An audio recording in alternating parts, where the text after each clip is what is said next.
Oh,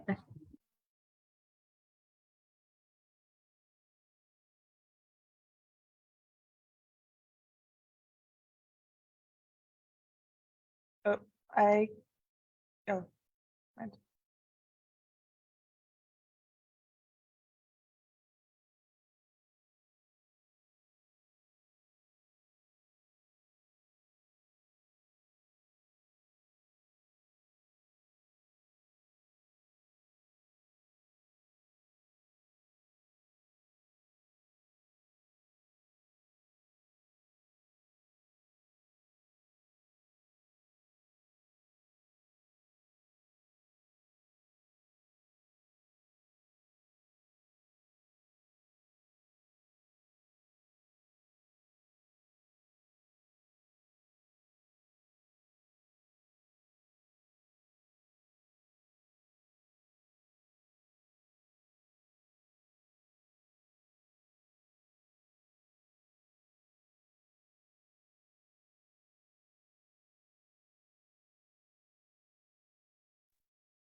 Good afternoon, Jennifer. Good afternoon. Yeah. So đang trong để ho ho chẳng hạn này. That sucks.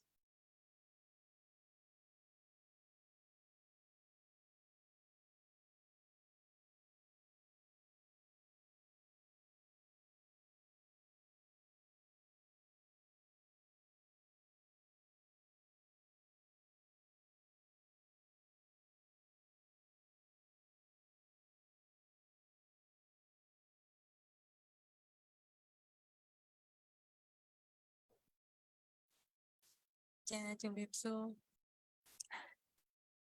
Sao thế lại cho mình ó? Dạ bếp 5 នាទីទៀត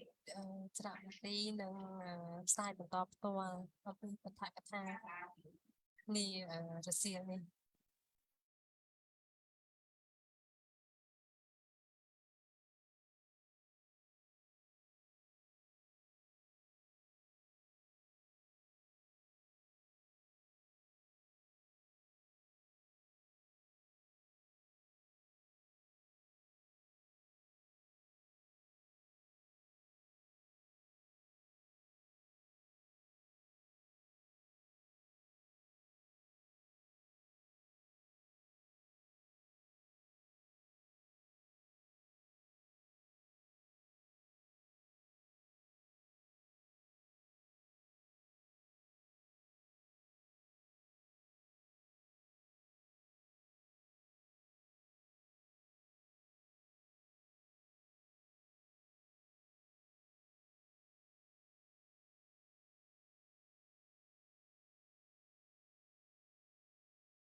ខ្ញុំចាប់ផ្ដើមហ្នឹង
នេះខ្ញុំសូមអនុញ្ញាតចាប់ផ្ដើមកម្មវិធីហើយនេះខ្ញុំក៏សូមជម្រាបសួរលោកជំទាវអាដាមវាគ្មិនរបស់យើងក្នុងថ្ងៃនេះអស់លោកលោកស្រីអ្នកនាងកញ្ញាបងប្អូននិស្សិតទាំងអស់ជាទីគោរពរាប់អាននេះខ្ញុំសូមថ្លែងអំណរគុណយ៉ាងជ្រាលជ្រៅចំពោះវត្តមានដ៏ថ្លៃថ្លារបស់ភ្ញៀវកិត្តិយសទាំងអស់តាមរយៈការផ្សាយផ្ទាល់ Facebook របស់សារមន្ទីរជាតិកម្ពុជាថ្ងៃនេះសារមន្ទីរជាតិមានកិត្តិយសរៀបចំបឋមនាសាធារណៈស្ដីអំពីព័ត៌មានបឋមនៃការសិក្សាលើផ្ទៃនៃប្រតិមាព្រះពុទ្ធសម័យក្រោយអង្គរចំនួន6អង្គមកពីប្រាសាទអង្គរវត្តនៅសារមន្ទីរជាតិកម្ពុជាដោយកញ្ញា Jennifer McGough និស្សិតថ្នាក់អនុបណ្ឌិតនៃកម្មវិធី UCLA Getty លើផ្នែកអភិរក្សបេតិកភណ្ឌវប្បធម៌នៃទីក្រុង Los Angeles នៅរដ្ឋ California សហរដ្ឋអាមេរិកហើយនាងខ្ញុំក៏សូមជម្រាបផងដែរថានៅក្នុងបទកថានេះកញ្ញានឹងបង្ហាញពីការសិក្សាវិភាគជាបឋមទៅលើផ្ទៃរូបចម្លាក់ទាំង6ដែលកំពុងដាក់បង្ហាញនៅសារមន្ទីរជាតិដោយប្រើប្រាស់ឧបករណ៍មីក្រូទស្សន៍ Digital និងពន្លឺ Ultraviolet ក្នុងគោលបំណងសិក្សាស្វែងយល់អំពីវត្ថុធាតុនិងបច្ចេកទេសដែលយកមកប្រើប្រាស់ក្នុងការលាបផ្ទៃដោយ Polychromy និងតុបតែងលម្អផ្ទៃជាពិសេសគឺការលាបម្រ័ក្សណ៍ជ័រផុសតាងនៃការលាបម្រ័ក្សណ៍ឬក៏លាបពណ៌ឡើងវិញព្រមទាំងការប្រើប្រាស់នៅវត្ថុធាតុជ័រផ្សេងៗក្នុងការជួសជុលនាពេល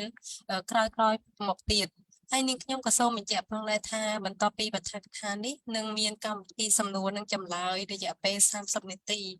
ហើយនាងខ្ញុំក៏សូមថ្លែងអំណរគុណយ៉ាងជ្រាលជ្រៅទុកជាមុនដល់ម្ចាស់សំណួរទាំងអស់ដែលបានផ្ដល់ជាសំណួរជូនដល់វាគ្មិនយើងក្នុងថ្ងៃនេះ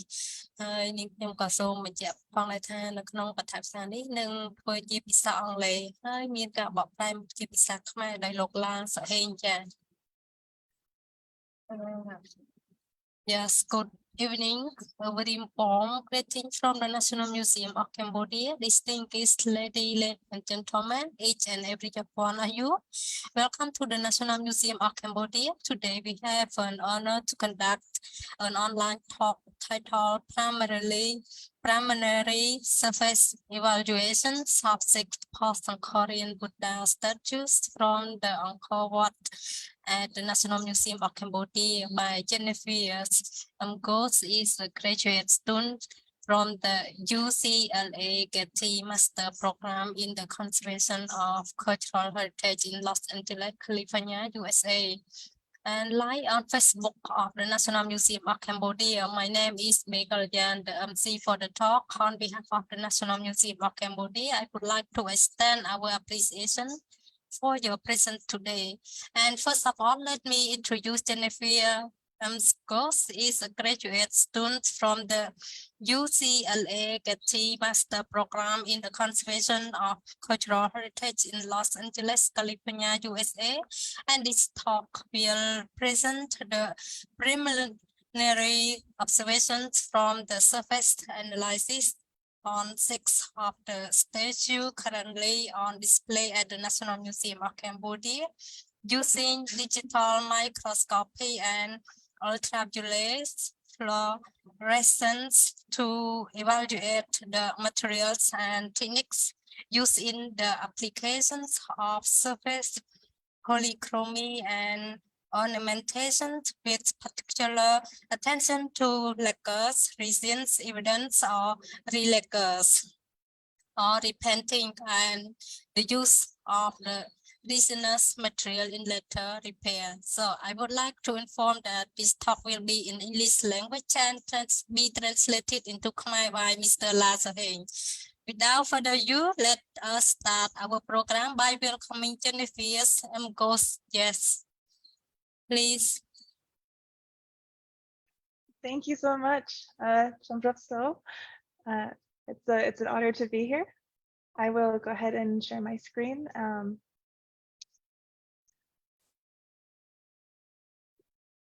So hopefully that is working. Okay, that's okay. Okay, ឥឡូវជាបន្តមកទៀតគាត់កញ្ញា Jennifer គាត់នឹងចាប់ផ្ដើម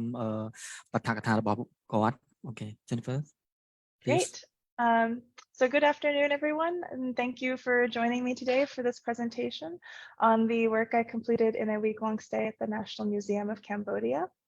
The study was conducted as a part of a larger internship that I'm doing here in Siem Reap with the Angkor Conservation Offices in order to evaluate the surface polychromy and repair materials of post-Angkorian Buddha statues from Angkor Wat. Okay ជាដំបូងគាត់ក៏អរគុណសម្រាប់ការចូលរួមក្នុងបទកថារបស់គាត់ហើយអ្វីដែលគាត់ធ្វើតាក់ទងអំពីបដិមាសម័យក្រោយអង្គរទាំង6ហ្នឹងវាក៏មានទំនាក់ទំនងជាមួយនឹងអ្វីដែលគាត់សិក្សាទៅខាងបដិមាផ្សេងទៀតដែលនៅអភិរក្សស្ថានអង្គរដែរហើយភាគច្រើនគឺគាត់សិក្សាទៅលើពណ៌និងបរិយាដែលនៅលើដែលលាបទៅលើបដិមាទាំងអស់នោះ The results here will be used as comparative data for that primary study, and my goal in this project was to gain a broad understanding of what lacquers and additives were used to create the different material formulations used on the surface and how they were manipulated for different applications on these statues, including smoothing ground layers, colored surface layers, molded appliques, adhesives and fills, etc. ហើយការសិក្សាគោលបំណងនៃការសិក្សារបស់គាត់ហ្នឹងគឺគាត់សិក្សាព័ត៌មានបឋមវិភាគទៅលើវិភាគបឋមទៅលើផ្ទៃនៃបដិមាទាំងអស់នោះដូចជាទៅលើប្រភេទពណ៌ទៅលើប្រភេទកាយទៅលើប្រភេទមរយៈដែលគេយកមកលាបទៅលើបដិមាទាំងអស់នោះ So the corpus of study that was looked at the National Museum focused on 6 wooden statues of known provenance from Angkor Wat. គេហើយទាំងអស់នេះគឺជាបដិមាទាំង6ដែលនៅសម្ព័ន្ធជាតិដែលបានប្រមូលយកមកពីអង្គរ Most of these date during the middle period between the 17th and 18th centuries. ហើយបដិមានេះគឺស្ថិតនៅក្នុងចន្លោះសតវត្សទី17 and 18 right Okay នៅក្នុងចន្លោះសតវត្សទី17និង18គឺសម័យក្រោយអង្គរ with one statue dating to slightly earlier around the 15th and 16th century. រូបមួយដែលគាត់បង្ហាញនេះគឺរូបទេពនំបរិស័ទដែលអង្គុយបត់ជើងហើយសំពះនេះគឺវាមានលក្ខណៈថាចាស់ជាងគេប្រហែលជា around 15th and 16th. Okay ចន្លោះសតវត្សទី15និង16 and one other that slightly precedes the middle period around the 12th century. ចំពោះរូបដែលមានលេខកូដលេខសារពើភ័ណ្ឌខ311នេះដែលគាត់កំពុងបង្ហាញនេះគឺនៅក្នុងចន្លោះ សតវត្សទី12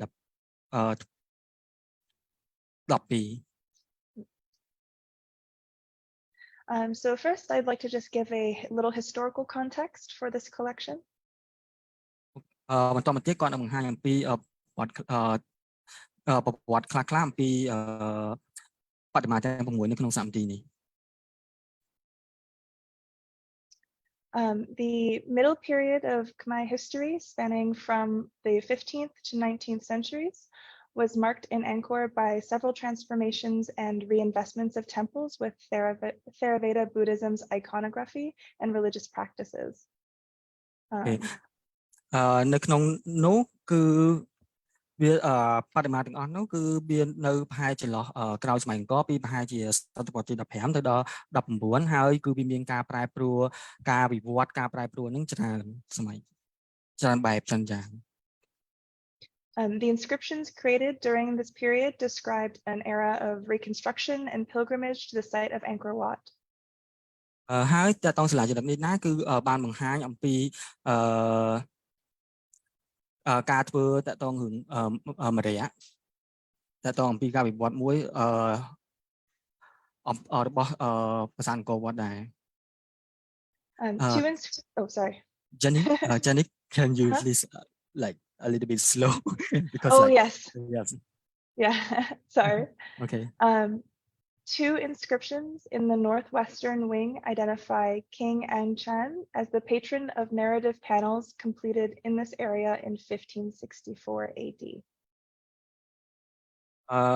ហើយសាលាចរិតមានសាលាចរិតពីរផ្ទាំងដែលនៅខាងជើង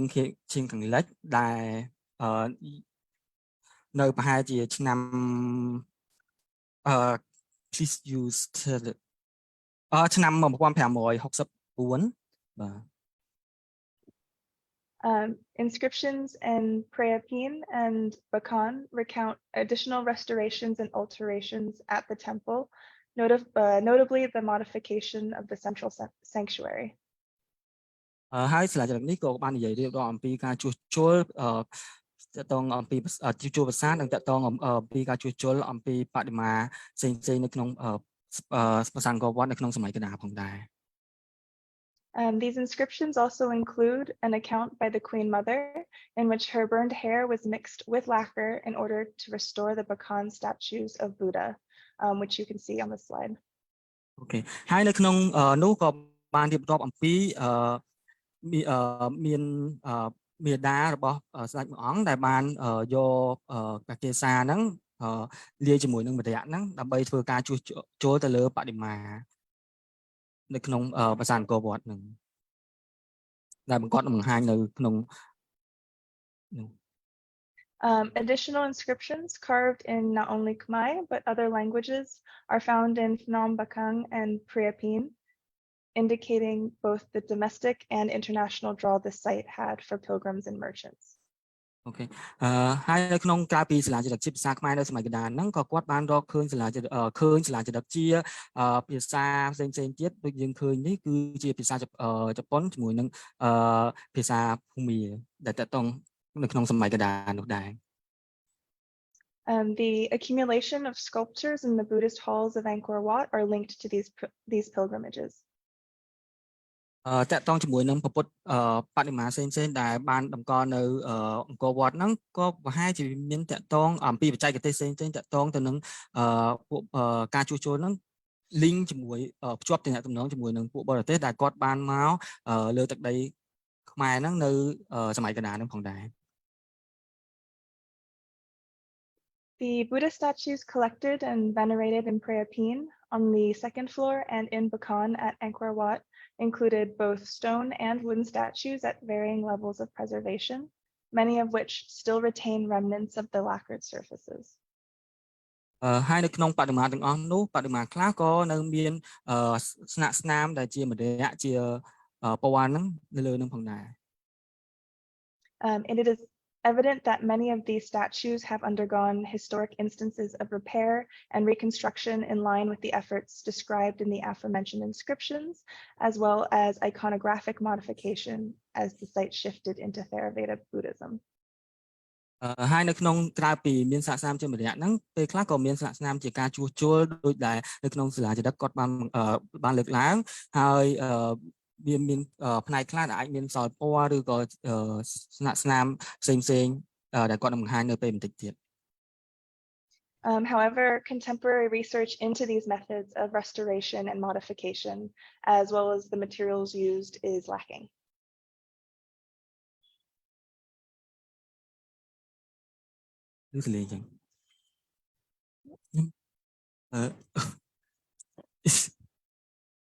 Okay. My like sound is running out, so can you? Oh yeah, I can say it again. Okay, No okay. worries. I said, however, contemporary research into these methods of restoration and modification, as well as the materials that were used, is lacking. Okay. ហើយតើតងរឿងបច្ចេកទេសជាមួយនឹងការ materials សម្ភារៈផ្សេងៗដែលយកមកប្រើប្រាស់សម្រាប់ជួសជុលឬក៏ប្រើប្រាស់សម្រាប់យកមកលម្អទៅលើព្រះហ្នឹងmaterial សម្ភារៈខ្លះគឺវាត្រូវបានបាត់បង់វាត្រូវបានលែងបន្តការធ្វើបន្តមកទៀតណា That is not to say that knowledge of traditional techniques of lacquerware production and repair do not exist in Cambodia. ហើយតើតងរឿងការជួសជុលដោយម្រ័ក្សឬក៏អីហ្នឹងពេលខ្លះគឺវាis still បានន័យថាវារៀងមានការបាត់បង់អំពីនៅលើទឹកដីកម្ពុជាហើយ Conservators here have used traditional methods of cooking and bulking tree sap and lacquer to repair losses in wooden statues.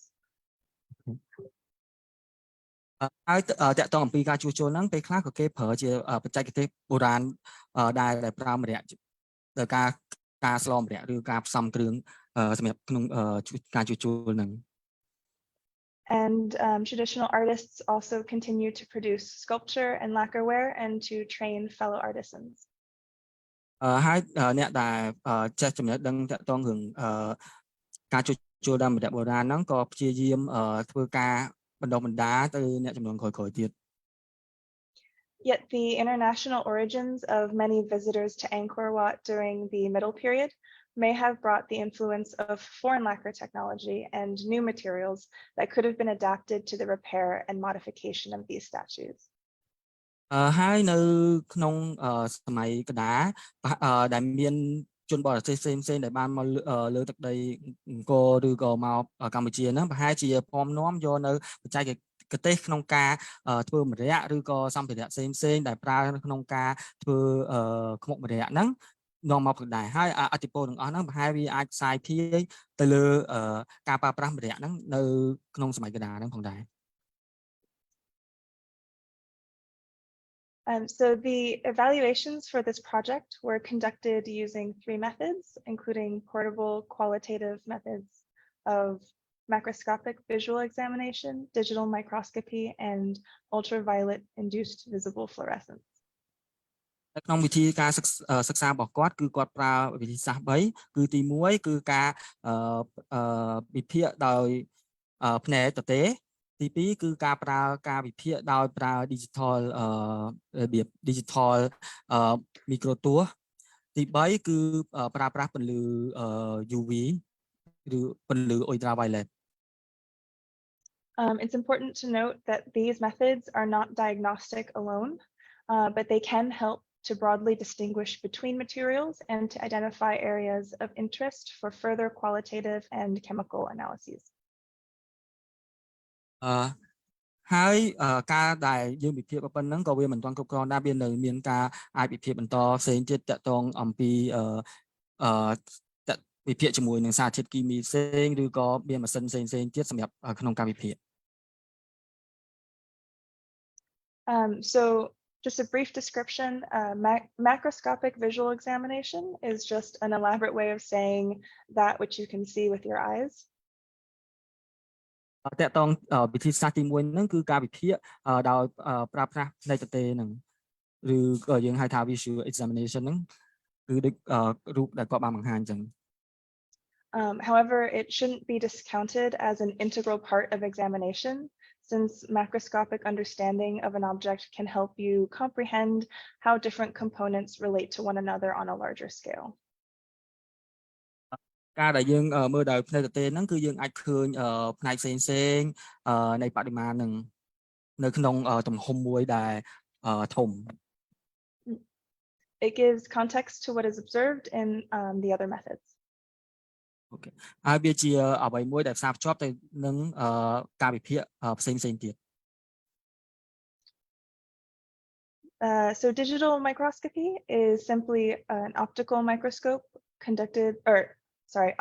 microscopy conducted with a digital microscope. ក្នុងវិធីសាស្ត្រទី2ដែលគាត់បានប្រើប្រាស់ក្នុងការវិភាគនោះគឺជា microscope តូចឬក៏យើងអាចហៅថា micro ទស្សន៍អាចយួរបានដូចតែក្នុងរូបដែលគាត់បង្ហាញនេះ Unlike larger surface-mounted optical microscopes, the portable digital microscopes are small and light enough to be held comfortably in your hands, so they are particularly useful for large objects that can't be moved or small spaces where bulkier equipment would be difficult to manage. ប្រយោជន៍នៃ micro ទស្សន៍អាចយួរបាននេះគឺវាស្រាលហើយវាតូចនៅពេលដែលយើងអាចយួរតាមខ្លួនបានហើយយើងអាចវិភាគងាយស្រួលក្នុងការវិភាគឬក៏ពិនិត្យទៅលើរូបដែលធំឬក៏រូបដែលមិនអាចធ្វើការបន្លាស់ទីបាន Instead of looking through an eyepiece, you see the images magnified on your computer monitor, where the software allows you not only to take images, but also to carry out further analyses, such as measuring grain sizes for pigments or mortars. សម្រាប់ micro ទស្សន៍តូចនេះគឺវាភ្ជាប់ជាមួយនឹងកុំព្យូទ័រហើយពេលហ្នឹងយើងអាចមើលអាភាពល្អិតផ្សេងៗហ្នឹងតាមរយៈកុំព្យូទ័របានហើយថែមទាំងអាចថតរូបនិងអាចវិភាគទៅលើភាពល្អិតនៃវត្ថុផ្សេងៗដែលនៅលើបរិមាណហ្នឹងបាន For example, sand or clay might be mixed into lacquers as a bulking agent in order to make the material thicker. These two materials both contain minerals and are types of soil, but can be distinguished by their grain size. ហើយនៅក្នុងនោះអ្វីដែលគាត់បានលើកឡើងគឺថានៅក្នុងម្រ័ក្សប្រហែលជាមានការផ្សំជាមួយនឹងពពួកខ្សាច់ឬក៏ដីស្អិតផ្សេងៗអញ្ចឹងក្នុងពេលដែលយើងអាចមើលទៅយើងអាចក្នុងការវិភាគទៅលើភាពល្អិតផ្សេងៗដែលនៅលើស្រទាប់នឹងបាន Clays are much finer, measuring less than 0.002 millimeters in diameter, and the smallest particles can be difficult to distinguish even under magnification, whereas sand has grain sizes larger than 0.05 millimeters, which are very easy to see under magnification. ចំពោះខ្សាច់និងដីស្អិតវិញគឺដីស្អិតគឺមានភាពល្អិតហ្នឹងតូចជាងខ្សាច់អញ្ចឹងយើងអាចឃើញថាដីស្អិតពេលដែលយើងវិភាគទៅយើងអាចដឹងថាវាប្រហែលជាទំហំ 0.002 មីលីម៉ែត្រសម្រាប់ខ្សាច់វិញវាមានពួកប្រភេទខ្សាច់ម៉ត់និងខ្សាច់គ្រាប់អញ្ចឹងយើងអាចឃើញថាទំហំវាផ្សេងៗពីគ្នាអញ្ចឹងពេលដែលគាត់ឆ្លោះទៅគឺយើងអាចវិភាគបានថាតើពួករ៉ែទាំងអស់ហ្នឹងវាជាប្រភេទមួយណាដែលបានលាយផ្សំជាមួយនឹងម្រ័ក្សនៅលើផ្ទៃរបស់បរិមាណនេះ And the USB microscope is also useful as a diagnostic tool for identifying sources of deterioration in the statue, evaluating manufacturing techniques, or understanding the surface morphology and layer stratigraphy. ហើយដែលសំខាន់មួយទៀតគឺ microscope នេះគឺយើងអាច micro ទស្សន៍នេះគឺយើងអាចយកទៅសិក្សាស្រទាប់ឬក៏ស្រទាប់នីមួយៗនៃម្រ័ក្សហ្នឹងបានផងដែរ And then lastly is the ultraviolet induced visible fluorescence, which uses UV light to induce a temporary color change in the materials. វិធីសាស្ត្រទី3គឺប្រើប្រាស់ពន្លឺ ultraviolet ឬក៏ពន្លឺ UV ដែលក្នុងការឆ្លុះទៅយើងនឹងអាចឃើញពួកសម្ភារៈឬក៏ប្រភេទការវត្ថុធាតុឬក៏ប្រភេទកាយផ្សេងៗដែលគេយកមកលាបថ្មីនៅលើបរិមាណនេះបាន តាមរយៈការវិភាគតាមពន្លឺពណ៌នៃដែលវាចំណាំងមកហ្នឹង So UV light functions by radiating at shorter wavelengths than visible light, and it can't be seen by the human eye. But when it is absorbed by certain materials, it is reflected back towards the eye in longer wavelengths within the visible range. នៅពេលដែលយើងប្រើប្រាស់ពន្លឺ UV ហ្នឹងទៅលើវត្ថុធាតុឬក៏ប្រភេទដែលអ្វីដែលបានលាបទៅលើបដិមាហ្នឹងវានឹងចាប់ផ្ដើមចាប់យកពន្លឺហ្នឹងហើយវានឹងប្រែប្រួលពណ៌ទៅតាមប្រភេទនៃសម្ភារៈនោះ The colors of the observed fluorescence will depend on the material and on the wavelength of the UV light used, and this presence of fluorescence can assist in materials identification, detecting insect damage or surface coatings, and uncovering areas of previous restoration, since these areas will often have a distinct color. ប្រភេទនៃ material ប្រភេទនៃសម្ភារៈនីមួយៗពេលដែលវាស្រូបយកពន្លឺ UV ហ្នឹងទៅវានឹងឲ្យទៅជាពណ៌ផ្សេងៗអញ្ចឹងយើងអាចដឹងបានថាការជួសជុលពីមុនមកគេប្រើប្រាស់នៅចំណុចណាខ្លះដោយតាមរយៈនៃពណ៌ដែលវាចំណាំងចេញមកជាពណ៌ផ្សេងនោះឯង So one of the main purposes of this study was to understand the properties of the surface lacquer. How many layers were applied to the surface, what is their composition, and how many iterations of repainting or relacquering occurred. ចំណុចសំខាន់គោលបំណងសំខាន់ដែលគាត់សិក្សានោះគឺទៅលើស្រទាប់នីមួយនៃម្រ័ក្សនោះគាត់ចង់ដឹងថាតើវាមានប្រមាណស្រទាប់ហើយតើការជួសជុលបន្តមកទៀតហ្នឹងវាមានប្រើប្រាស់ស្រទាប់អ្វីខ្លះ Generally speaking, all 6 statues followed a very similar order of lacquer application, beginning with a layer of black, followed by a layer of red, and then a gilded surface. However, in most instances, the majority of the red layer and gilding was lost. ចំពោះបដិមាទាំង6នៅក្នុងសម្បត្តិជាតិនោះពេលដែលគាត់សិក្សាទៅគឺវាមានលក្ខណៈស្តៀងគ្នាដោយស្រទាប់ទី1នៃដែលគេលាបនោះគឺជាស្រទាប់រយៈដែលយើងឃើញនៅលើរូបនេះគឺជាពណ៌ខ្មៅដែលគាត់បានដាក់ព្រួញទៅហើយស្រទាប់ទី2គឺជាស្រទាប់ពណ៌ក្រហមហើយស្រទាប់មកបន្តមកទៀតស្រទាប់ដែលនៅលើបំផុតគឺជាស្រទាប់សន្លឹកមាស The black layer usually seemed to serve as a smoothing and priming layer and was slightly thicker of a layer, while the red was to give color either alone or through the gilding, and gilding over the red rather than black provided a brightening effect to the gold color. ចំពោះស្រទាប់ម្រ័ក្សដែលជាស្រទាប់ទី1នេះភាគច្រើនវាជាស្រទាប់ដែលជាទ្រនាប់សម្រាប់លក្ខណៈដូចគេស្មាច់ស្រទាប់ហ្នឹងមួយហើយបន្តមកទៀតគឺមានស្រទាប់ពណ៌ក្រហមដែលស្រទាប់ពណ៌ក្រហមដែលជាស្រទាប់ពណ៌លាបពីលើនៅស្រទាប់ពណ៌ខ្មៅហ្នឹងហើយពេលខ្លះយើងអាចឃើញថាមានស្រទាប់ពណ៌ក្រហមតែឯងឬក៏ពេលខ្លះទៀតអាចមានសន្លឹកមាសនៅលើស្រទាប់ពណ៌ក្រហមនោះ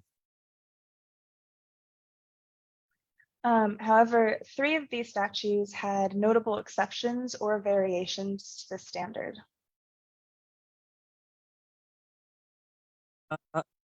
Can you say it again? It's like Sorry. 3 of the studied statues had notable exceptions or variations to this standard stratigraphy. Okay. 3 បដិមានៅក្នុងបដិមាទាំង6គឺវាមានលក្ខខណ្ឌពិសេសដែលគាត់នឹងបង្ហាញពេលបន្តិចទៀត Okay.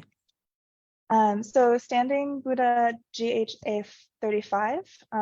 had the most complex of lacquer stratigraphies. ចំពោះបដិមាមួយដែលមានលេខកូដលេខសារពើភ័ណ្ឌក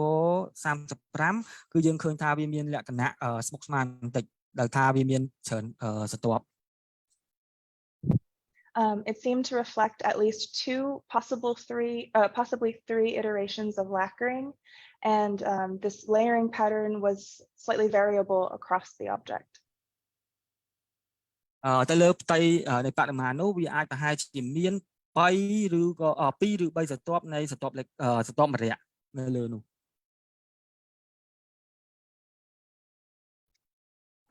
The general pattern was one set of black, red, gold, followed by a second set of black, red, gold. បាទយើងឃើញថាមានស្រទាប់ខ្មៅក្រហមហើយមានស្លឹកមាសហើយមានស្រទាប់ខ្មៅក្រហមហើយស្លឹកមាសទៀត In certain areas on the legs, however, microscopy showed that there were two dual layers of red between each black and gold layer. គេចំពោះស្រទាប់នៅខាងព្រួញដែលនៅខាងឆ្វេងហ្នឹងគឺយើងឃើញហើយមានស្រទាប់ពណ៌ខ្មៅក្រហមហើយនឹងស្លឹកមាសនៅលើស្រទាប់ពណ៌ក្រហម The first red layer of every set appeared to be lighter in color, which you can see from the image, while the second layer directly under the gilding tended to be a darker red. ចំពោះពណ៌ក្រហមវិញយើងឃើញថាស្រទាប់ពណ៌ក្រហមដែលនៅពីលើម្រ័ក្សណ៍ហើយនៅពីលើម្រ័ក្សណ៍វាជាស្រទាប់ពណ៌ក្រហមដែលភ្លឺចំពោះស្រទាប់ពណ៌ក្រហមដែលនៅក្រោមស្លឹកមាសគឺវាជាស្រទាប់ពណ៌ក្រហមដែលរាងងឹត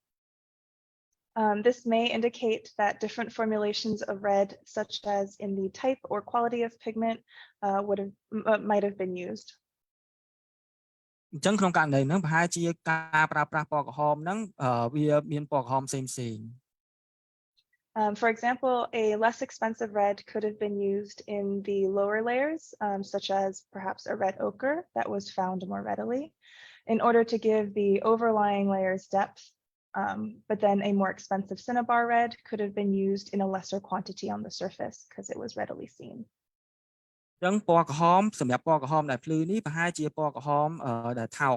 ឬក៏មានតម្លៃថោកអញ្ចឹងបានន័យថាប្រហែលវាជាពណ៌ក្រហមមកពីពពួកដីលែង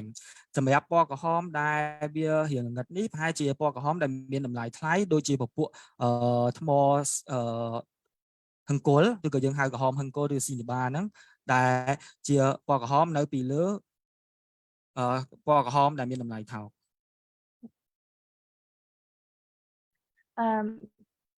The Dorn Standing Buddha GHA 311 also exhibited a variation. It had an additional layer that none of the other statues had. ចំពោះបរិមាមួយនេះវិញគឺយើងឃើញថាវាមានជាស្រទាប់ខាងក្រោមស្រទាប់ម្រ័ក្សណ៍មួយស្រទាប់ទៀតដែលបរិមាណផ្សេងៗគឺអត់មានទេ Sorry. This appears to be a ground layer that sits underneath the first coating of black. And if it functions similarly to grounds used in other objects or paintings, the purpose of this layer would be to fill inconsistencies in the wood and create a smooth surface for the subsequent finer lacquer layers. អញ្ចឹងយើងមើលទៅឃើញស្រទាប់មួយដែលនៅខាងដែលមាននៅលើ screen ដែលគាត់បានបង្ហាញនេះដែលមានពណ៌សចំណុចសនៅហ្នឹងគាត់ថាប្រហែលជាស្រទាប់មួយសម្រាប់ជាទ្រនាប់នៅខាងក្រោមម្រ័ក្សណ៍ហ្នឹងដើម្បីក្នុងគោលបំណងមួយដែលគេប្រើស្រទាប់នេះគឺដើម្បីធ្វើឲ្យផ្ទៃរបស់ឈើហ្នឹងគឺវារាបស្មើវាដូចប្រហែលជាគំនូក្នុងការគូរគំនូដែរគឺយើងត្រូវពង្រាបផ្ទៃហ្នឹងឲ្យវាស្មើសិនទើបយើងអាចចាប់ផ្ដើមលាបពួកម្រ័ក្សណ៍ហ្នឹងពីលើហ្នឹង So this layer is gray-black in color and is visibly granular even without magnification. But with magnification, it's further evident that there is sand mixed into the layer, and the grains vary from 0.05 to 0.3 millimeters. ហើយនៅក្នុងការវិភាគទៅលើប្រភេទរ៉ែដែលនៅក្នុងស្រទាប់ដែលជាទំនាប់ហ្នឹងគឺគាត់ថាប្រហែលជាមានពពួកសាច់ដែលគាត់បានមើលទៅលើទំហំនៃភាពល្អិតរបស់ខ្សាច់ហ្នឹងធៀបជាមួយអ្វីដែលគាត់ឃើញនៅលើផ្ទៃហ្នឹង Many of these grains,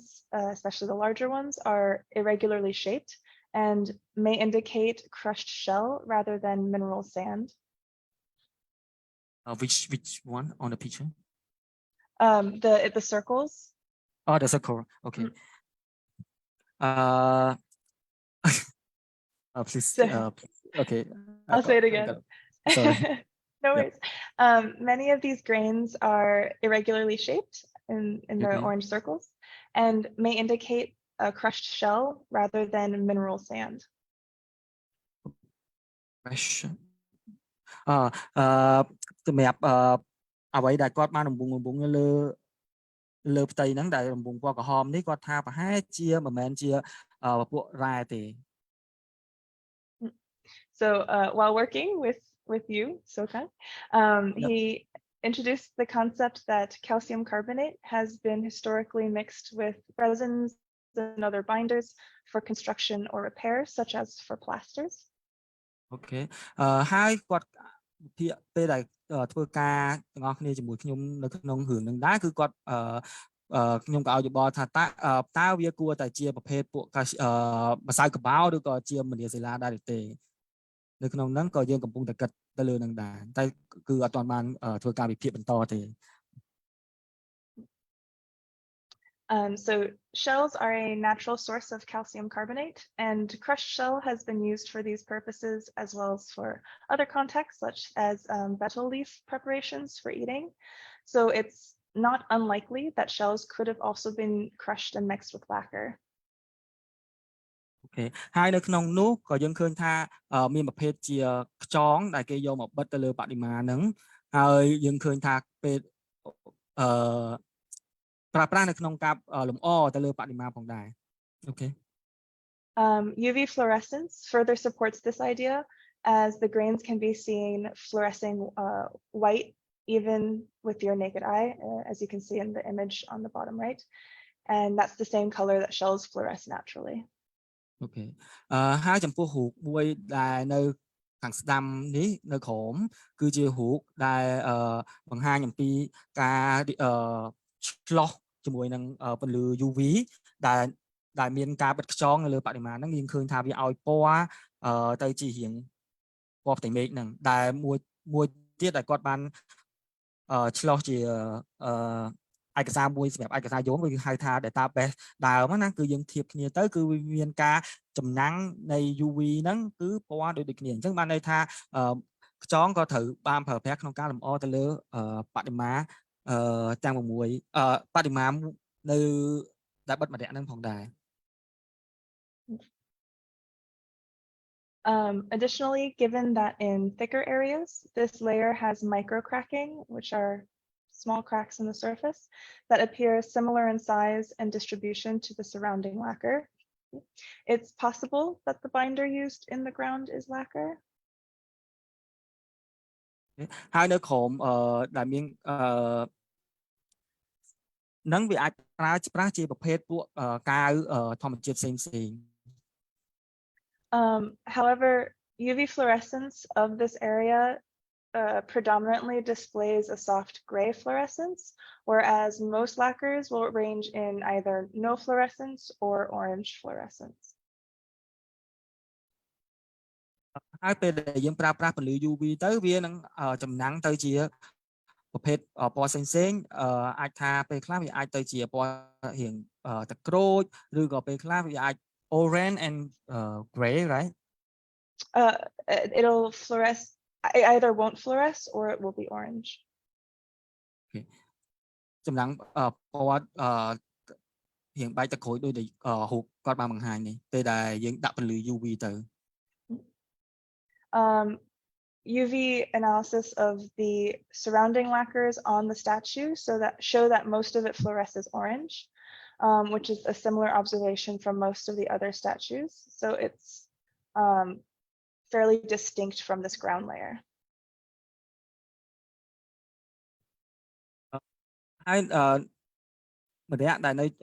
ជុំវិញហ្នឹងដែលគាត់បានចំណាំងទៅជាមួយនឹងពន្លឺ UV ហ្នឹងគឺវាឲ្យទៅជាពណ៌ទឹកក្រូចហ្នឹងដូចនឹងបរិមាណផ្សេងទៀតដែរ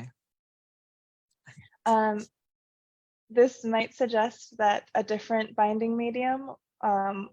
was used in this layer, which could be a natural resin, some of which fluoresce a milky gray. អញ្ចឹងបានន័យថាប្រហែលជាមានការប្រើប្រាស់ប្រភេទកាវផ្សេងនៅក្នុង ស្ទាប់របស់ម្រ័ក្សនឹងដែរ For example, animal hide glues have been used in lacquerware productions in the past, and these kinds of glues will fluoresce white, as you can see in the image above. ដូចអ្វីដែលគាត់បានបង្ហាញនៅលើរូបភាពខាងលើនេះគឺវាជាប្រភេទក្របប្រភេទកាវផ្សេងៗដែលប្រហែលជាបច្ចេកទេសកាលពីសម័យមុនហ្នឹងគឺគេមានការលាយជាមួយនឹងប្រភេទកាវផ្សេងៗទៅវាអាចហើយកាយហ្នឹងពេលដែលវាចំណាំងជាមួយនឹងពន្លឺ UV ទៅគឺវានឹងបានទៅជាចំណាំងពណ៌ផ្សដូចរូបដែលគាត់បង្ហាញនេះ Depending on the amount used, the other materials in the mixture, and the age of the glue, it's possible for this adhesive to appear more gray or muted in UV. ពេលដែលប្រភេទពួកកាវហ្នឹងវាបានខូចខាតទៅវាអាចប្រហែលជាទៅជារាងបែកពណ៌ទៅជាពណ៌ប្រផេះ So the third exception to the kind of standard stratigraphy is another adorned standing Buddha GHA 313. បន្តមកទៀតគឺជាការថតរូបធម្មតាដោយគាត់បានវិភាគទៅលើបរិមាណខ313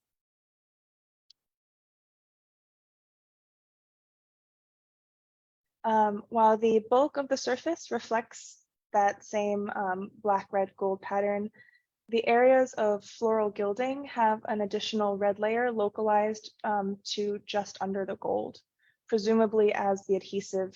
for the gilding. ហើយយើងឃើញហើយថារូបដែលគាត់បានបង្ហាញនេះគឺរូបនៅក្នុង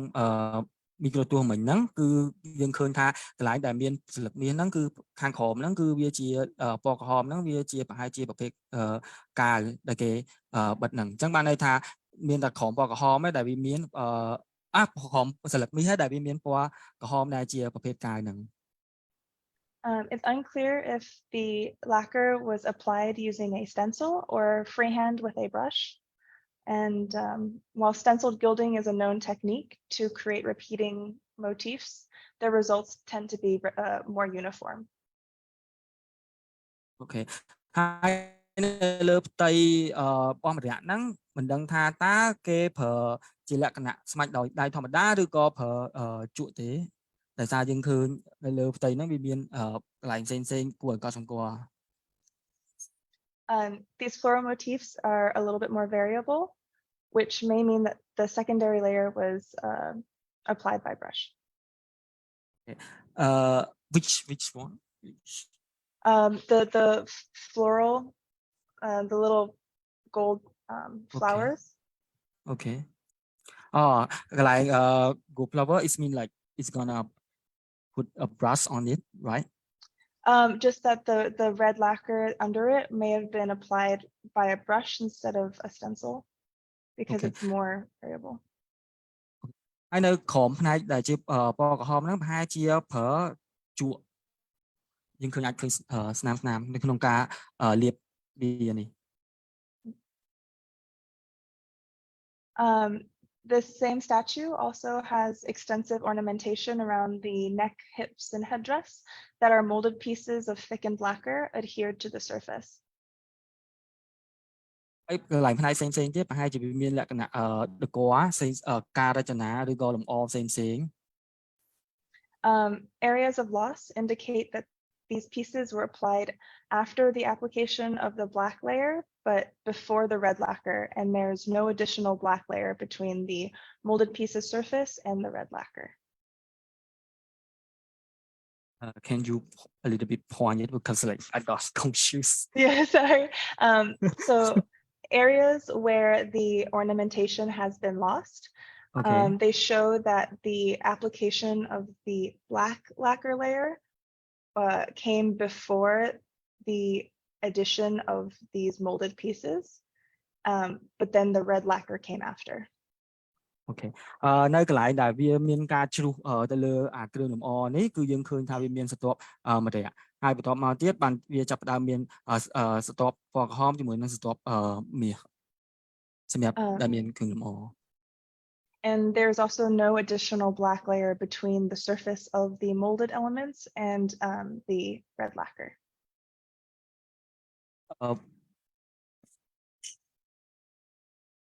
the ornaments. អូខេនៅលើគ្រឿងលម្អហ្នឹងគឺវាមានស្រទាប់ម្រ័ក្សហើយស្រទាប់ពណ៌ក្រហមនិងស្លឹកមាសដូចគ្នា So initial observation, it's in initial observation, the areas that had been lost seemed to suggest that there might have been a different lacquer used since it was darker in color and much more glossy. ចំពោះកន្លែងដែលមានការជ្រុះទៅលើគ្រឿងលម្អនឹងផ្សេងៗហ្នឹងគឺវាមានពេលដែលយើងឆ្លោះជាមួយនឹងនេះទៅវាមានប្រហែលជាមានការប្រើប្រាស់ជាប្រភេទម្រ័ក្សផ្សេងក្នុងការលាបឬក៏បិទហ្នឹង But under the microscope it seemed much more likely that this was the same black lacquer as the rest of the surface, and the characteristics that we are seeing are a result of this area being protected from photo oxidation by the ornamentation. Okay. កន្លែងដែលមានជ្រុះហ្នឹងគឺយើងមើលក្នុងមីក្រូទស្សន៍ទៅគឺវាដូចគ្នាតែពណ៌ខ្មៅនៃម្រ័ក្សហ្នឹងគឺដូចគ្នាហើយវារៀងនៅល្អដោយសារវាមានការពេលដែលយើងបិទទៅគឺមានការការពារពីពពួកអុកស៊ីតកម្មផ្សេងៗប្រតិកម្មអុកស៊ីតកម្មផ្សេងៗ Excessive light exposure causes the surface of lacquer to photo-oxidize and break down, leading to microcracking, chemical sensitivity, and dulling.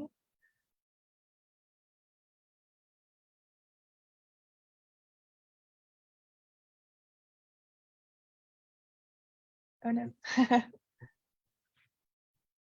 នៅក្នុងហ្នឹងក៏វាមានការខូចខាតឬក៏ទទួលរងការខូចខាតហ្នឹងដោយប្រតិកម្មអុកស៊ីតដែរដែលយើងឃើញថាពេលហ្នឹងវាមានឡើងជាប្រេះផ្សេងនៅលើស្រទាប់ផ្ទៃម្រ័ក្សហ្នឹង Okay. These darker areas had significantly less microcracking than the surrounding lacquer, and they were bounded into the distinct shape of the ornament that had been lost. And yeah. ហើយនៅស្រទាប់ម្រ័ក្សដែលមានស្រទាប់មានគ្រឿងលម្អនឹងជ្រុះហ្នឹងគឺវាមានលក្ខណៈប្រេះហ្នឹងដោយប្រតិកម្មអុកស៊ីតហ្នឹងតិចជាងកន្លែងម្រ័ក្សដែលនៅខាងលើដែលបិទពីខាងលើហ្នឹង These areas of loss also fluoresce a much stronger orange color than the surrounding lacquer, which you can see from the image at the top right. អញ្ចឹងពេលដែលវាទៅអញ្ចឹងពេលដែលយើងប្រើពន្លឺ UV ទៅលើវាទៅគឺយើងឃើញថាកន្លែងដែលទៅតែមានពួកគ្រឿងលម្អនឹងជ្រុះហ្នឹងគឺវាមានចំណាំងផ្លាតជាពណ៌ទឹកក្រូចហ្នឹងខ្លាំងជាងកន្លែងផ្សេងដែលមានម្រ័ក្សនៅពីលើហ្នឹងគេថានៅកន្លែងដែលទៅតែជ្រុះនៅផ្នែកគ្រឿងលម្អហ្នឹងគឺវាមានចំណាំងផ្លាតខ្លាំងជាពណ៌ទឹកក្រូចហ្នឹងខ្លាំងជាងម្រ័ក្សដែលនៅកន្លែងផ្សេងដោយសារតែម្រ័ក្សពីរប្រភេទហ្នឹងដែលគេយកមកប្រើហ្នឹងគឺវាផ្សេងគ្នាអញ្ចឹងធ្វើឲ្យចំណាំងផ្លាតនៃពន្លឺ UV ហ្នឹងវាក៏ផ្សេងគ្នាដែរ And so previous experiments completed by a conservator named Miriam Webb found that while not all lacquers fluoresce, those that do tend to fluoresce more strongly when they are newer and haven't been exposed to light for as long. តាមការសិក្សារបស់អ្នកសិក្សាម្នាក់គឺយើងឃើញថាម្រ័ក្សនៃប្រភេទម្រ័ក្សហ្នឹងគឺវាមានការចំណាំងនៅជាមួយនឹងពន្លឺ UV ហ្នឹងវាផ្សេងគ្នាអញ្ចឹងបានន័យថាកន្លែងហ្នឹងក៏យើងឃើញថាវាមានប្រភេទនៃម្រ័ក្សហ្នឹងផ្សេងគ្នាដែរ So it would make sense then that these protected regions would have a similar color to the surrounding lacquer, but a stronger fluorescence. អញ្ចឹងនៅពេលដែលម្រ័ក្សហ្នឹងវាកន្លែងដែលមានទៅតែជ្រុះនៃគ្រឿងលម្អហ្នឹងបានន័យថាវាអត់ត្រូវពន្លឺខ្លាំងទេអញ្ចឹង វាមានលក្ខណៈឆ្លោះជាមួយនឹងពន្លឺ UV ហ្នឹងវាឲ្យពណ៌ជាពណ៌ទឹកក្រូចហ្នឹងខ្លាំងជាងកន្លែងផ្សេងដែលវាចាំងជាមួយនឹងពន្លឺធម្មតាហ្នឹងយូរអញ្ចឹងបានន័យថាយើងឃើញនៅក្នុងរូបដែលគាត់ថតនៅខាងស្ដាំខាងលើហ្នឹងគឺយើងឃើញថាផ្នែកដែលមានពណ៌ទឹកក្រូចរៀងដិតឡើងកម្ៅហ្នឹងបានន័យថាវាអត់ទៅត្រូវជាមួយនឹងពន្លឺថ្ងៃយើងទេអញ្ចឹងបានន័យថាវានឹងឲ្យពណ៌ដែលចំណាំងហ្នឹងខ្លាំងជាងពណ៌ម្រ័ក្សដែលចំណាំងជាមួយ UV ហ្នឹងឲ្យទៅជាពណ៌ផ្សេងដោយសារមូលហេតុនៃពន្លឺដែលវាទទួលរងរាល់ថ្ងៃ So I know we're running low on time, so I will kind of speed through this a little bit. So there are also a lot of non-lacquer materials, which we don't need to focus as much on. Okay, ចំណុចនេះគឺចំណុចតាក់ទងជាមួយនឹងវត្ថុធាតុដែលមិនមែនជាពពួកម្រ័ក្ស So just briefly, these are pretty easy to identify on the surface under UV because they tend to fluoresce different colors. Okay, នៅក្នុងហ្នឹងគឺគាត់វិធីសាស្ត្រដោយប្រើវិធីសាស្ត្រជាមួយនឹងពន្លឺ UV ដោយសារតែពពួកហ្នឹងវាមានចំណាំងជាមួយនឹងពន្លឺ UV. So the standing Buddhas 35 and 311, they both have a localized area of red that appears to be lacquer at first, but fluoresce strongly under UV. Okay, ហើយទៅលើពពុទ្ធមួយអង្គនេះគឺយើងឃើញថាវាមានជាស្រទាប់ពណ៌ក្រហមនៅលើផ្ទៃហ្នឹងហើយវាមានចំណាំងជាមួយនឹង UV ហ្នឹងខ្លាំងយើងអាចឃើញនៅក្នុងរូប Oops, sorry. Yep. In both of these cases, under the microscope, they also appear much more orange than the lacquer layers, which tend to be more red or pink red. ហើយនេះគឺជារូបដែលគាត់បានថតជាមួយនឹងមីក្រូទស្សន៍យើងឃើញថាស្រទាប់ពណ៌ក្រហមហ្នឹងជាលក្ខណៈក្រហមបែកក្រូចនៅលើផ្ទៃហើយនៅលើផ្ទៃជាមួយនឹងម្រ័ក្សណ៍ហ្នឹង The pattern of surface microcracking is also quite different. As you can see on the left photo, these are the same magnifications on two different objects, but the cracks are much larger than the very small cracks on the black that you see on the right. ហើយការប្រេះស្នាមប្រេះនៃស្រទាប់ពណ៌ក្រហមហ្នឹងនៃស្រទាប់ម្រ័ក្សណ៍ហ្នឹងក៏វាផ្សេងគ្នាដែរយើងឃើញថាស្រទាប់ពណ៌ក្រហមហ្នឹងមានលក្ខណៈប្រេះរៀងធំជាងពពួកស្រទាប់នៃម្រ័ក្សណ៍ There was also a distinct green coloring found on the lips of worshipper GHA 315. Sorry, go ahead. អានេះក៏ជាពណ៌ក្រហមមួយប្រភេទទៀតដែលគាត់ឃើញនៅលើបដិមាអង្គទៀតណាគឺយើងឃើញដូចគ្នាអានេះគាត់បានប្រើពន្លឺ UV ដូចគ្នាអូខេ It doesn't fluoresce strongly in UV, but under the microscope, it looks slightly waxy and it varies in color from darker to paler green. ហើយចំពោះពណ៌ក្រហមដែលគាត់រកឃើញនៅលើបដិមាមួយទៀតនេះគឺយើងឃើញថាវាអត់មានលក្ខណៈចំណាំងជាមួយនឹងពន្លឺ UV ហើយវាភាគច្រើនជា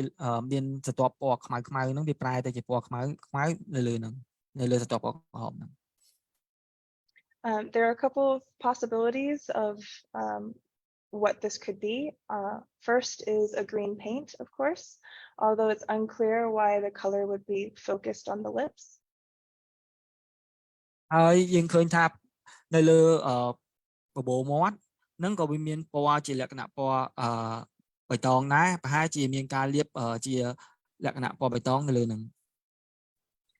Another possibility could be the presence of high copper levels in the gold alloys used for gilding the face. ហើយពណ៌បៃតងហ្នឹងវាក៏អាចប្រហែលជាមានពីរករណីដែរមួយទៀតប្រហែលជាមកពីស្លឹកមាសដែលវាមានពណ៌ធាតុស្ពណ៌នៅក្នុងហ្នឹងហើយវាបានប្រតិកម្មទៅជាស្នឹមនៅលើហ្នឹង In higher humidities, copper can corrode and form green corrosion products on the surface. នៅក្នុងហ្នឹងគាត់បានបញ្ជាក់ផងដែរថាពពួកស្ពាន់ដែលគេយកផ្សំជាមួយនឹងស្លឹកមាសហ្នឹងពេលខ្លះវាអាចពេលដែលត្រូវសំណើមយូរទៅវាអាចកើតទៅជាស្នឹម And this image on the right is an example of this happening on a gilded frame. រូបដែលគាត់បង្ហាញនៅខាងស្ដាំនេះគឺជារូបមួយឧទាហរណ៍ទៅលើស្លឹកមាសដែលគេបានបិទហើយហ្នឹងគឺវាបានមានវត្តកម្មឡើងទៅជាស្នឹមពណ៌បៃតងនៅលើហ្នឹង The face also has a complex stratigraphy of materials that appear to be a combination of paints and older varnishes. ហើយនៅលើផ្ទៃភ័ក្រនៃបដិមាហ្នឹងប្រហែលជាមានការលាបនៃប្រភេទពណ៌ផ្សេងៗឬក៏មានពណ៌ផ្សេង There is a chance that sulfide or chloride ions from one of these materials could have interacted with the copper and exacerbated the corrosion. ហ្នឹងបានន័យថាពេលខ្លះវាអាចមានលាបពណ៌ផ្សេងៗទៅវាធ្វើឲ្យពួកដែលនៅលើហ្នឹងវាឡើងទៅជាប្រភេទស្នឹមក៏ថាបាន And then just one final part. This project has also provided some insight into natural degradation behaviors of this statue. គេដល់ចំណុចចុងក្រោយតើតើអំពីការអភិរក្សនិងការអភិរក្សបែបបង្ការនេះ So one of the most interesting discoveries was seen in the black layers of almost all of the statues, save for Worshipper 315 and Buddha 35. គេអានេះគឺជាផ្ទៃនៃម្រ័ក្សដែលមានលេខសារពើភ័ណ្ឌក41ក311និងក39ដែលយើងឃើញថាផ្ទៃម្រ័ក្សផ្សេង These black lacquer layers have distinct spots of red throughout, either as dots within the black matrix or around the edges of losses in the black layer. ហើយយើងឃើញថាស្រទាប់ពណ៌ក្រហមហ្នឹងគឺវាផ្សេងនៅពីលើម្រ័ក្សពេលខ្លះវានៅចន្លោះនៃម្រ័ក្សហ្នឹងដូចដែលរូបគាត់បានបង្ហាញ The exact nature of these red areas are not immediately discernible, but they do seem to be connected with some degree of loss in the lacquer layers.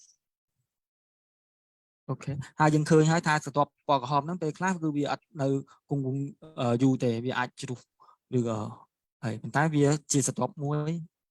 នៅលើម្រ័ក្សហ្នឹង This is especially evident on the adorned Buddha 313, the back of which is covered in what looks like small bumps, some of which have been lost, and they show this white powdery substance underneath. អូខេអានេះគឺជារូបខាងក្រោយខ្នងនៃឧបបដិមា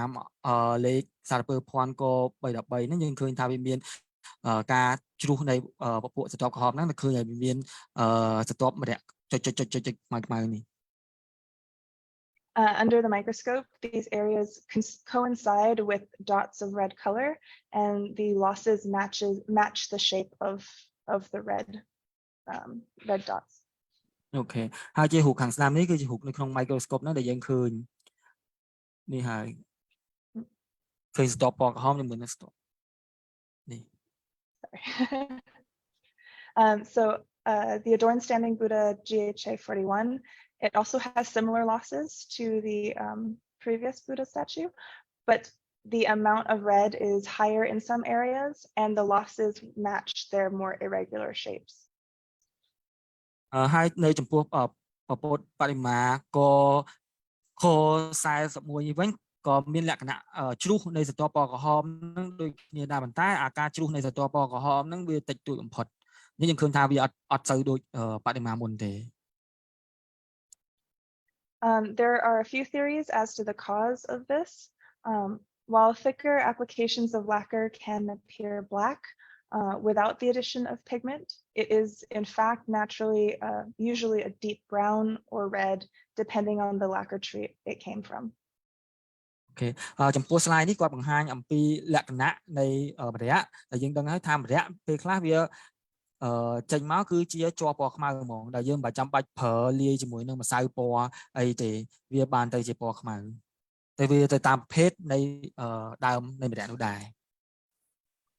Therefore, the dots of red might be thinner areas of lacquer where the color is starting to show through, perhaps due to natural bubbles that were trapped in the layer during application. Okay ប៉ុន្តែចំពោះម្រ័ក្សខ្លះដែលវាមានលក្ខណៈរាងពណ៌ក្រហមហ្នឹងប្រហែលជាវាមានលក្ខណៈស្ដើងហើយទៅតាមទំហំខ្យល់ដែលវាមាននៅក្នុងប្រភេទស្រទាប់នៃកាវហ្នឹងណា Thinner areas tend to be more brittle naturally and more prone to mechanical damage, so handling can easily cause loss. ចំពោះម្រ័ក្សដែលវាមានលក្ខណៈស្ដើងហ្នឹងពេលខ្លះវាធ្វើឲ្យងាយស្រួលនៅក្នុងការខូចខាត Given that these statues were actively worshipped for many years and still are, it is likely that they were handled throughout their lifetime as a means of veneration. ចំពោះម្រ័ក្សដែលគេលាបទៅលើបដិមាទាំងអស់ហ្នឹងគឺវាមានរយៈពេលយូរអញ្ចឹងពេលខ្លះវាអាចមានការចាប់ផ្ដើមមានការខូចខាតមានការប្រេះមានការអីដូចគាត់បានបង្ហាញពីដើមមកអញ្ចឹង Another idea that could be related to the type of tree each statue was carved from. Okay of wood Yeah, oh sorry, of wood, yeah. Okay អញ្ចឹងពេលខ្លះអាការដែលវាខូចខាតវាជាលក្ខណៈទុកអញ្ចឹងក៏វាអាចបណ្ដាលមកពីប្រភេទឈើដែលគេយកមកធ្វើពុទ្ធបដិមាហ្នឹងដែរ Particularly resinous trees could continue to exude their resins even after carving, especially in environments with fluctuating temperatures and humidities. Okay អញ្ចឹងយើងដឹងហើយថាពពួកឈើទាំងអស់គឺពេលខ្លះវាអាចបឺតឬក៏បឺតសំណើមបញ្ចេញសំណើមអញ្ចឹងក្នុងករណីដែលពេលយើងលាបទៅវាអាចបឺតពពួកទឹកម្រ័ក្សហ្នឹងចូលទៅក្នុងឬក៏វាបញ្ចេញសំណើមមកអញ្ចឹងទៅធ្វើឲ្យវាមានវាផ្ទុះអញ្ចឹង These statues were originally gathered and lived in Angkor Wat, which, while sheltered, was still exposed to shifts in temperature and humidity. ហើយបដិមាទាំងអស់ដែលយកទៅដាក់ក្នុងកហ្នឹងគឺវានៅតែមានការទទួលរងនៅពន្លឺទទួលរងនៅអាកាសធាតុផ្សេងៗអញ្ចឹងហើយវាអាចមានករណីហ្នឹងកើតឡើង These red areas could therefore be resin that is pushing through the lacquer layer and causing loss. Okay អញ្ចឹងបានន័យថាអាកន្លែងចំណុចដែលវាឃើញមានដូចគាត់បង្ហាញដែលពណ៌ក្រហមវាជុះហើយឃើញពណ៌ខ្មៅហ្នឹងប្រហែលជាវានៅចន្លោះដែលអាកន្លែងផ្លូវដែលដង្ហើមរបស់ឈើហ្នឹងវាដកស្រូបចុះស្រូបឡើងហ្នឹងធ្វើឲ្យវាមានហោងអញ្ចឹង On Adorned Buddha 313, this theory is further supported by the white material that is found in the losses because it fluoresces white. And some resins or saps, like damar, can fluoresce that same color in UV. ហើយនៅអាចចន្លោះតូចពីក្រោយខ្នងនៃប្រពុតខ313ហ្នឹងវាមានពេលដែលគាត់ឆ្លោះជាមួយនឹងពន្លឺ UV ទៅគឺវាមានការចំណាំងដោយឲ្យទៅជាពណ៌ដូចដែលយើងឃើញនៅខាងស្ដាំនេះនៅកណ្ដាលគឺយើងឃើញថាវាជាលក្ខណៈពណ៌សហើយគាត់គិតថាប្រហែលជាភេទជ័រមួយយ៉ាងដែលគេហៅថាដាម៉ាហ្នឹង And then the last thought could be related to the formulation of this particular layer, which lacquers often contain other materials mixed in. So whatever mixture was made, it might have had a separation, and so it's degrading differently. អូខេអញ្ចឹងបានន័យថាការខូចខាតម្យ៉ាងទៀតនៃម្រ័ក្សហ្នឹងពេលខ្លះក៏ដោយសារតែការវិធីសាស្ត្រនៃការស្លម្រ័ក្សហ្នឹងដែរដោយសារថាម្រ័ក្សពេលខ្លះវាអាចស្លជាមួយនឹងវត្ថុជាតិផ្សេងៗដោយការលាយជាមួយនឹងវត្ថុជាតិផ្សេងៗដោយគាត់បានបង្ហាញពីដើមហ្នឹងមានខ្សាច់មានដែលស្អិតអីអញ្ចឹងអាការខូចខាតហ្នឹងក៏វាទៅតាមនឹងដែរវាអាចទៅជាឃើញថាក្របសាច់នៅលើស្រទាប់ហ្នឹងឬក៏វាបាត់នៅផ្នែកណាមួយ So just to wrap up, I know we're running a little over time. I'd like to say that the 6 statues studied here have provided a wealth of information, and I hope to be able to do some additional analyses on statues at ACO and have better comparative data for the questions raised here. អូខេហើយតើតងនៅក្នុងស្រុករបស់គាត់នេះគាត់ក៏បន្ទាប់ពីធ្វើការវិភាគបឋមទៅលើផ្ទៃរបស់បរិមាទាំងអស់ហ្នឹងគឺគាត់ទទួលបានចំណេះដឹងច្រើនតើតងនឹងហើយក៏តើតង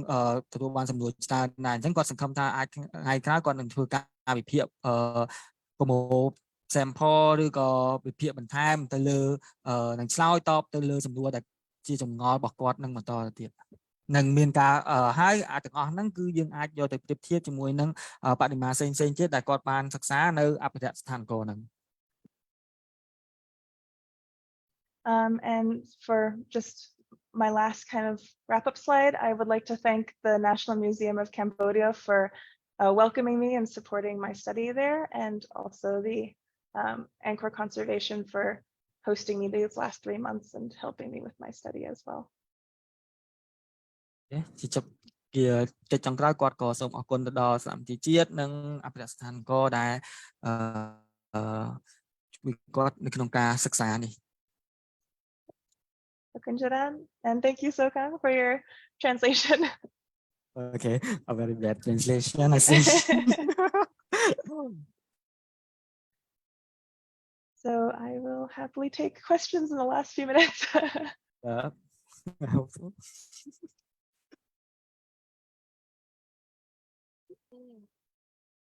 Yeah, តាំងនាមអ្នកសម្រាប់សម្រួលកម្មវិធីបឋមអនឡាញក្នុងថ្ងៃនេះនាងខ្ញុំសូមថ្លែងអំណរគុណយ៉ាងជ្រាលជ្រៅដល់វាគ្មិនយើងហើយដែលបានចំណាយពេលវេលាដ៏មានតម្លៃចូលរួមចែករំលែកចំណេះនិងជំនាញស្ដីអំពីព័ត៌មានជាបឋមនៃការសិក្សាលើផ្ទៃនៃប្រតិមាព្រះពុទ្ធសម័យក្រោយអង្គរចំនួន6អង្គមកពីប្រាសាទអង្គរវត្តនៅសារមន្ទីរជាតិកម្ពុជាហើយនឹងនេះខ្ញុំក៏សូមថ្លែងអំណរគុណយ៉ាងជ្រាលជ្រៅដល់លោកឡាស្ខេងដែលលោកបានជួយសម្របសម្រួលបកប្រែពីភាសាអង់គ្លេសមកជាភាសាខ្មែរផងដែរចា៎ ហើយជាកិច្ចបន្ទាប់នេះជាកម្មវិធីសំណួរនិងចម្លើយនេះខ្ញុំសូមថ្លែងអំណរគុណ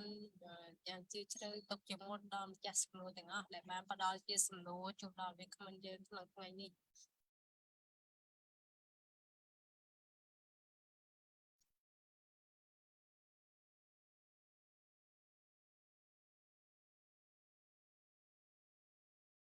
So on behalf of the National Museum of Cambodia, I would like to truly appreciate Jennifer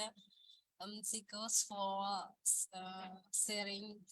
knowledge and experience to the public about the preliminary surface evaluations of the post-Angkorian Buddha statues from the Angkor Wat at the National Museum of Cambodia. And I also would like to truly appreciate Stella Suhain for helping translate from English language into Khmer language. And next program is Q&A time.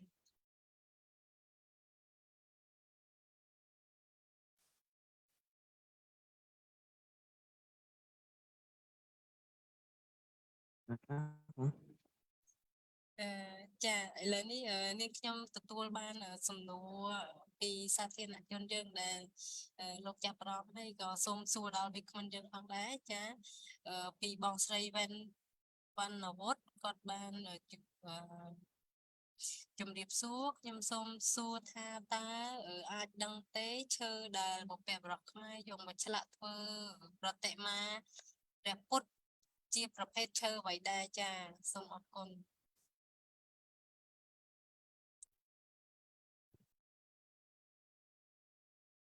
Jennifer, the question is like, how can we know?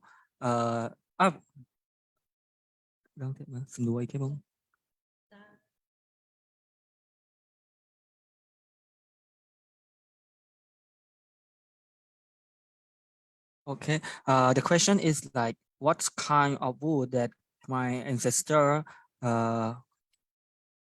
take to make like a Buddha statues? Can we know what kind of wood? So I didn't cover that in this study, but it is possible to determine the kind of wood.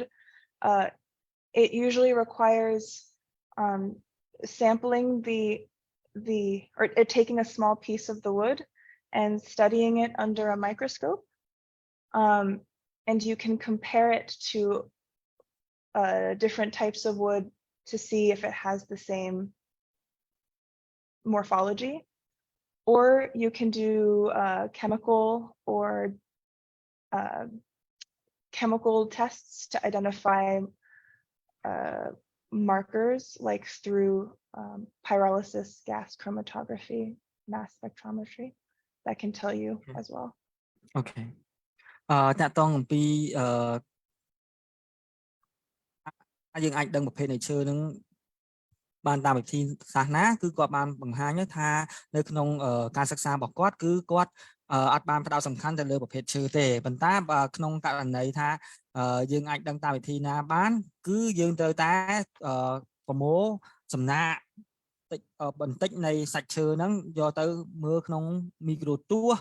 ឬក៏យើងអាចប្រើវិធីសាស្ត្រនៅក្នុងការវិភាគតាមបែបគីមីដោយយើងអាចមើលទៅលើប្រភេទស្រទាប់នីមួយនៃឈើហ្នឹងបានយើងអាចយកទៅប្រៀបធៀបជាមួយនឹងdatabase ដែលយើងមានយើងអាចដឹងថាតើប្រភេទឈើនោះគឺជាប្រភេទឈើអ្វីបាន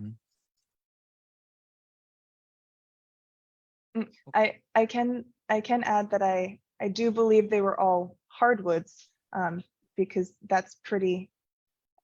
easy to determine just with a digital microscope. Okay. នៅក្នុងនោះគាត់បានបន្ថែមផងដែរថាគាត់ជឿថាប្រភេទឈើដែលយកមកឆ្លាក់ជាបដិមាហ្នឹងជាប្រភេទឈើសាច់រឹងបានជាថាជា hardwood ហ្នឹងគឺជាភាគច្រើនគឺប្រភេទឈើអស់ហ្នឹង Thank you for the question.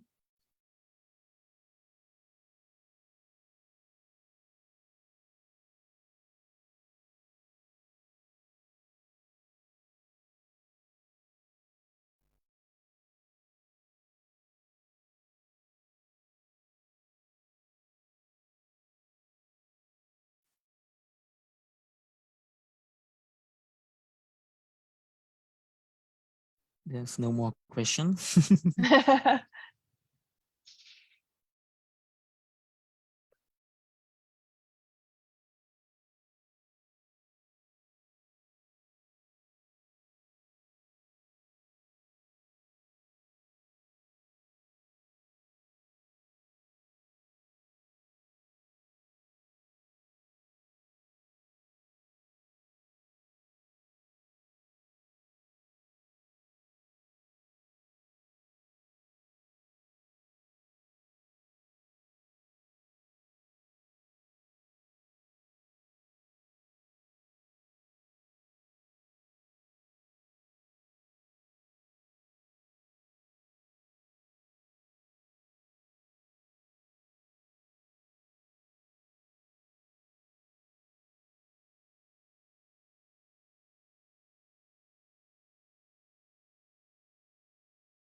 Okay.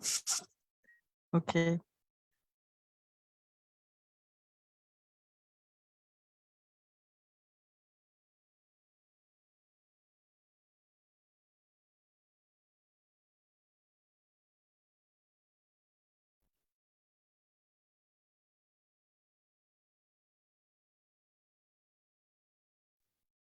Sorry.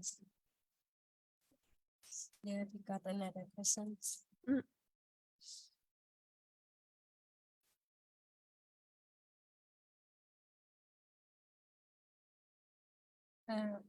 Got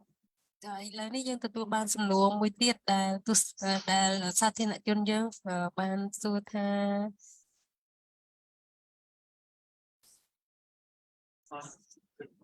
ចាអត់ឮសំឡេងបង Hello. ចាតើគេប្រើម្រ័ក្សណ៍ដើម្បីលម្អប្រតិមាឬក៏ដើម្បីការពារឈើចា Okay. The second question is the use of the lacquer is to decoration the statues or to protect the statues. I think it was obviously I can't say the intent for sure, but it seems like it was for decoration, especially for because the surfaces were also gilded and had this ornamentation. But it could have been something that had a double effect because lacquer does have a protective quality to it. But also there are statues from Angkor that were made of stone as well. And those would have been more of a decorative surface since the underlying stone doesn't need to be protected in the same way.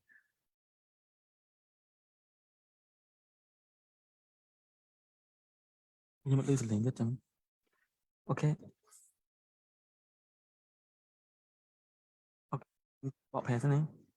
Okay ចំពោះតកតងសំណួរតើគេប្រើម្រ័ក្សដើម្បីលម្អឬក៏ដើម្បីការពារទៅលើបដិមាក្នុងនោះគាត់បានឆ្លើយថាគាត់មិនអាចកំណត់វាឲ្យបានទេប៉ុន្តែពេលខ្លះគឺការប្រើម្រ័ក្សគឺដើម្បីធ្វើការទៅលើការលម្អបែបបិទមាសដែរហើយប៉ុន្តែពេលខ្លះម្រ័ក្សក៏វាមានតួនាទីក្នុងការពារទៅលើបដិមាផងដែរឧទាហរណ៍ដូចថានៅក្នុងប្រាសាទអង្គរក៏មានបដិមាផ្សេងដែលធ្វើអំពីថ្មដែរប៉ុន្តែបដិមាទាំងអស់នោះអត់មានការលាបម្រ័ក្សទេដោយសារថ្មយើងដឹងហើយថាវារឹងមាំវាអីហើយអញ្ចឹងវាអត់ចាំបាច់ត្រូវការម្រ័ក្សទេអញ្ចឹងក្នុងហ្នឹងគឺវាអាចថាមានការប្រើប្រាស់ម្រ័ក្សហ្នឹងវាអាចមានព្រួញពីរដែលគាត់បានបង្ហាញអញ្ចឹងពេលខ្លះវាអាចជាលក្ខណៈលម្អពេលខ្លះក៏វាអាចជាលក្ខណៈការពារដែរសរុបមកវិញអូខេចា៎ខ្ញុំសូមថ្លែងអំណរគុណយ៉ាងជ្រាលជ្រៅចំពោះការឆ្លើយសំណួររបស់វាគ្មិនយើងបានយ៉ាងក្បោះក្បាយដល់សាធារណជនហើយខ្ញុំទទួលបានសំណួរមួយទៀតអំពីលីណាកនដែលគាត់សំសួរថាតើអ្វីដែលធ្វើឲ្យគាត់ចាប់អារម្មណ៍ទៅលើធ្វើការសិក្សាអំពីប្រធានបទនេះចា៎ The third question is like why you interested in this topic. That's fair. I'm actually working, my thesis work for my master's program is looking at using lacquer as a repair material and being able to 3D print it. And so I'm interested in the types of lacquer that have been used traditionally, the different mixtures, the materials that were mixed with it, and also how it has been used in the past as a repair material. So, you know, all of that helps to inform how I'm approaching my thesis as well. And also it's a beautiful and fascinating material.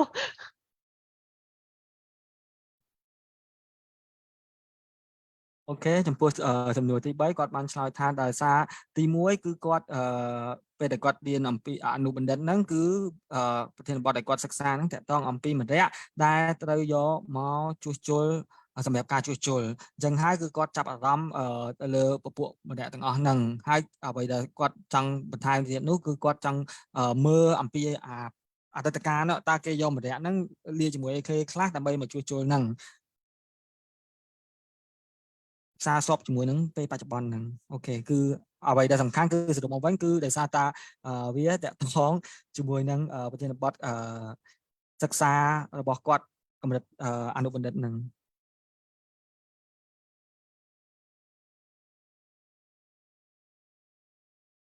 ខ្ញុំសូមថ្លែងអំណរគុណយ៉ាងជ្រាលជ្រៅចំពោះការឆ្លើយសំណួរយ៉ាងបកស្រាយរបស់លោករបស់វាគ្មិនរបស់យើងហើយនឹងការបកប្រែពីភាសាអង់គ្លេសទៅជាភាសាខ្មែរដោយលោក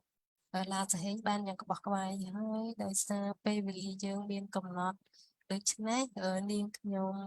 តាំងនាមអ្នកសម្របសម្រួលកម្មវិធីបឋកថាសាធារណៈក្នុងថ្ងៃនេះនាងខ្ញុំសូមថ្លែងអំណរគុណជាថ្មីម្ដងទៀតទាំងជ្រាលជ្រៅដល់វាគ្មិនយើងដែលបានចំណាយពេលវេលាដ៏មានតម្លៃចូលរួមចែករំលែកចំណេះនិងជំនាញស្ដីអំពីព័ត៌មានបឋមនៃការសិក្សាលើផ្ទៃនៃប្រតិមាព្រះពុទ្ធសម័យក្រោយអង្គរចំនួន6អង្គមកពីប្រាសាទអង្គរវត្តនៅសារមន្ទីរជាតិកម្ពុជាហើយក៏នាងខ្ញុំសូមថ្លែងអំណរគុណយ៉ាងជ្រាលជ្រៅដល់លោកឡាសាហេងដែលបានសម្របសម្រួលជួយបកប្រែពីភាសាអង់គ្លេសមកជាភាសាខ្មែរផងដែរហើយនាងខ្ញុំសូមហើយអំណរគុណយ៉ាងជ្រាលជ្រៅដល់ម្ចាស់សំណួរទាំងអស់ដែលលោកបានផ្ដល់សំណួរជាសំណួរដល់វាគ្មិនយើងហើយនាងខ្ញុំក៏សូមខន្តីអភ័យទោសនៅរាល់កំហុសខុសឆ្គងកើតឡើងដោយអចេតនាតាំងនាមក្រុមការងារនិង